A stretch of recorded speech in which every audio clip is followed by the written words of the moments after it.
Our Treasures is an antique gift gallery started by my husband and I, and it's kind of started years ago as a hobby.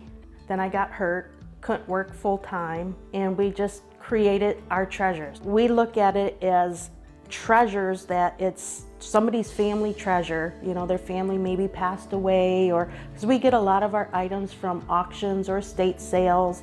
So it was somebody's treasure. So we want to hand it on to somebody else to treasure it the same way the original owner did. So hence it's ours and Our Treasures.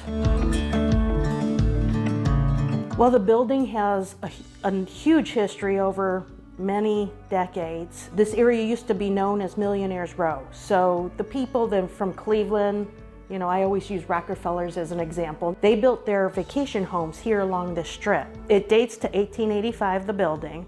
And now each room is a separate dealer, or we have our antiques spread out throughout the house. You know, it's a perfect fit. It really is a perfect marriage between the old building and the antiques inside.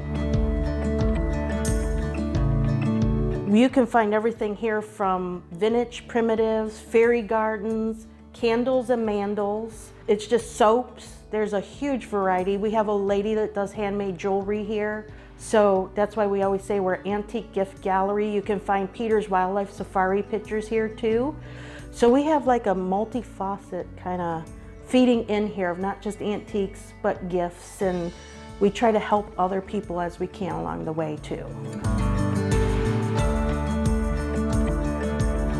One day we could have towels and vintage linen sell, and the next day it could be tools or lighting. It's kind of odd because it's not one specific thing.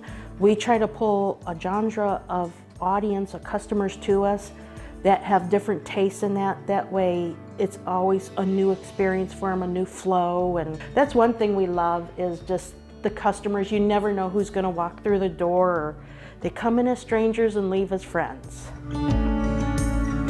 Being a small business, you're in it together as a community.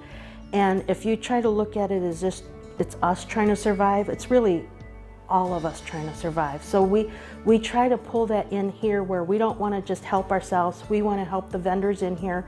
We want to help the community and everybody around us too, to pull together, and that's how we all survive, helping each other. The business means a lot to me because when I got hurt and I couldn't work, it was my husband's idea to build the business and give me something that I love doing to do. So it means the world to me.